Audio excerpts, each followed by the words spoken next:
Hey, what up folks? Today I wanted to show you a campaign that we recently built out for a client in Clay because I was impressed with the amount of personalization that we were able to generate in a single prompt without having to chain together different prompts or without having to use our fine-tuned model. It generated really high quality personalization without too much technical skill. So this is something that anyone can implement today and run with. And I'm going to show you how we built it out in Clay, the personalization that it generated, along with how we structured our prompts in order to generate this personalization. Let's dive in. And first, for some context, I want to show you the copy framework at the beginning so you know kind of like what we're building towards. And then we'll jump into some of the more technical stuff like the prompt and how it was all structured. So in this copy framework, as you can see, we've got a couple of different dynamic fields, and the only ones that are actually going to be AI generated are this one and this one. This last one here is our company-sized call to action, and so this one is already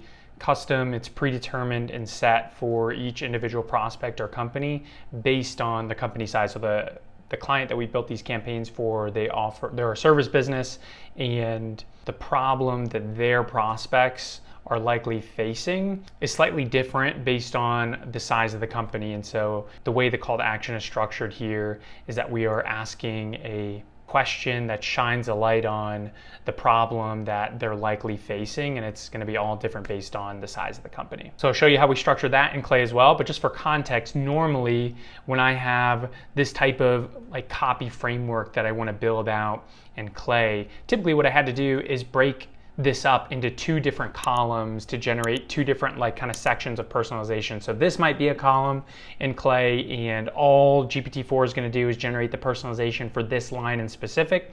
And then this is a column in Clay where the only purpose of that column is to generate the personalization for this line. But what we were able to do was kind of consolidate it into one singular prompt, and it did a pretty good job, which is nice, not just because it takes less time to build out multiple columns, but it also saves us credits in Clay. So to generate the personalization, we are using half of the GPT-4 credits, which is really nice. So let's take a look at some of these examples. I saw that you guys have been in the food service and restaurant industry for more than 80 years, offering repairs, installation, and parts, and it looks like you work with commercial kitchens of all sizes across Iowa, Nebraska, South Dakota. Great, very specific.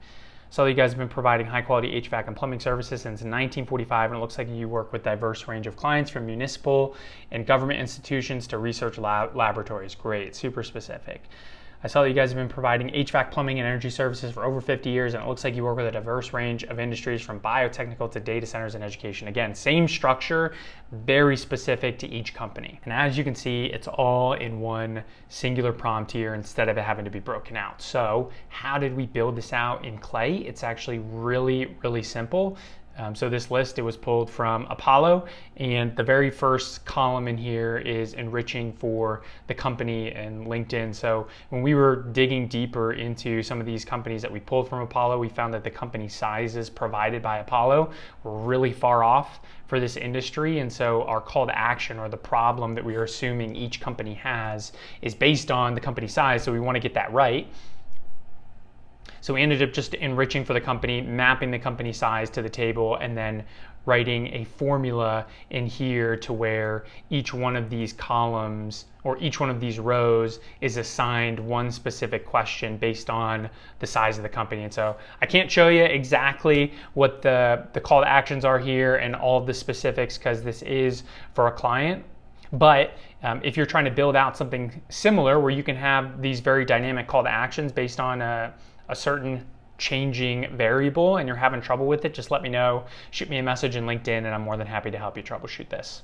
From there, we scrape the website. This is the information, the scraped text from the website that we're going to feed into OpenAI to generate that personalization. We could have used the company. I just find that I get more specific information about the company that the AI can use if I use the website. It has a lot more text typically, it's more up to date, it's more relevant, and it's more specific. So I like to use the website first, and then as a backup, we'll use the LinkedIn depending on the industry. Because I mean, even if we just sort of compare here, actually this one's got a little bit of a longer description, but typically there's more usable text and context about the business. We'll use both the description and the body text if we're able to fit it all, and it doesn't take up too many tokens. But we'll use the website as the first layer, and then as a backup, we'll use the enriched company from LinkedIn. And then the final piece is feeding that information into ChatGPT to generate the personalization.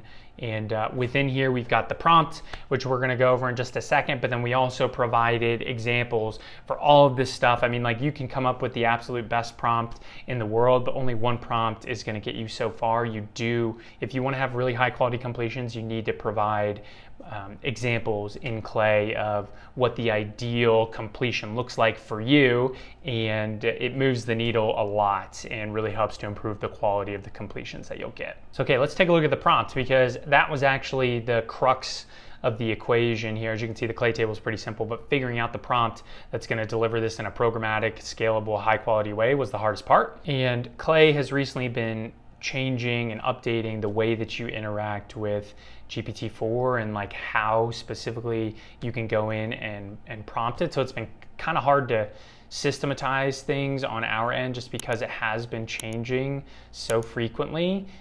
But using our prompting framework has made it really easy to just kind of apply the same concepts to a different structure or UI within Clay. And so I have another video where I go into this in a lot more depth. Actually, the last YouTube video that I made, it's titled How to Create the Best AI Prompts for Cold Email. If you want a deeper dive into this format for creating prompts, I suggest checking out that video.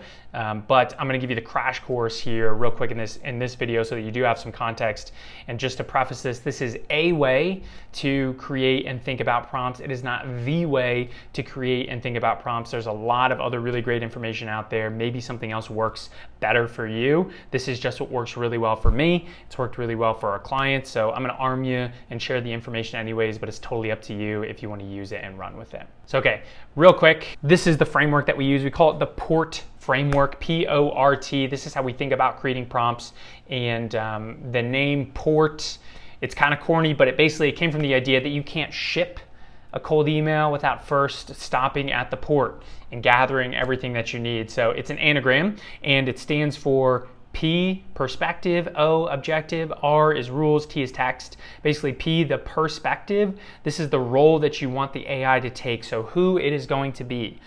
You are a world-class director of business development for this type of business. Next, we're going to give it the objective. So what task it's going to complete or what it's going to do, right? So first we've got who are you going to be? What task are you going to do? We followed up with rules to complete the task. This is typically the beefiest part of a prompt. And then finally, we give it the text or the scraped text to provide as context. So after this here, this is where all of the text would go.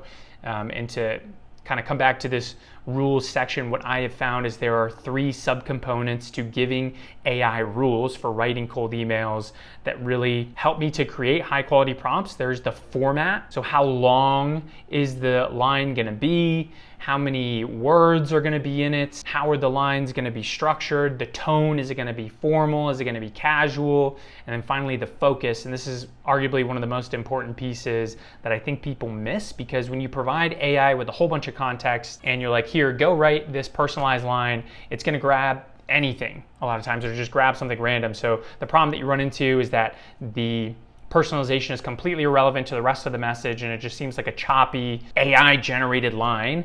Whereas if you give the AI specifically what you want it to focus on in the personalization, you can make much smoother and higher quality personalization for your cold email. So let's take a look at this format applied to this specific example. So as a reminder here, we've got our copy framework.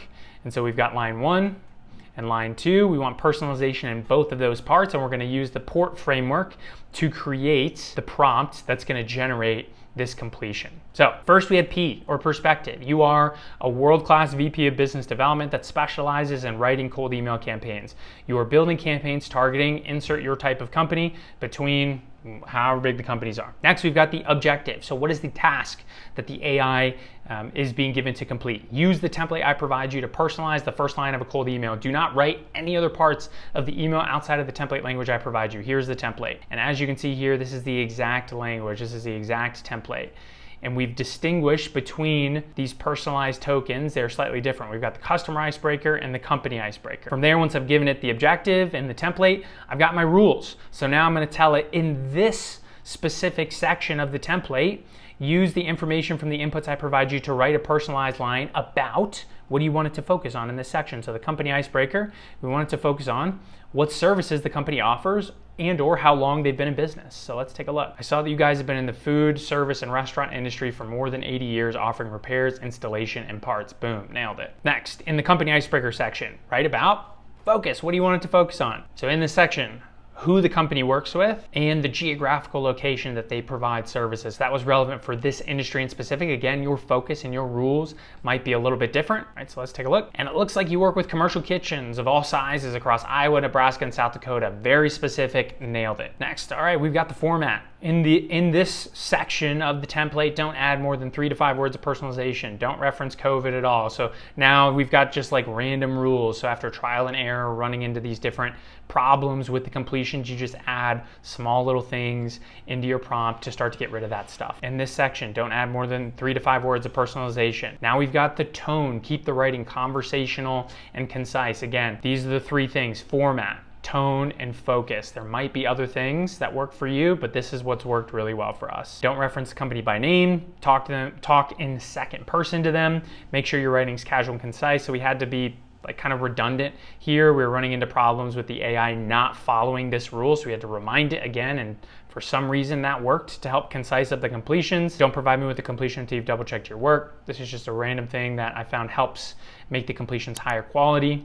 Here are the inputs, and then from there, boom, all of the text that you've scraped, you provide to the AI to generate the completion. So the final thing to take note of is the actual formatting of your completion. So as you can see here in Clay, it kind of just looks like block text. It doesn't actually give it to you in the format that maybe you want it or that you presented it to Clay in. And so the key here to solving this, as you can see, I don't want it to be block text. I want it to be broken out in 2 separate lines. So in Clay, after you've figured out your prompt, the next thing you want to do is you want to give it a bunch of examples, anywhere from like 2 to 5 examples, as many as you can fit without having too many tokens. And when you give your examples of a ideal completion, so like what ideally you want the AI to generate, just make sure you give the examples in the format that you want.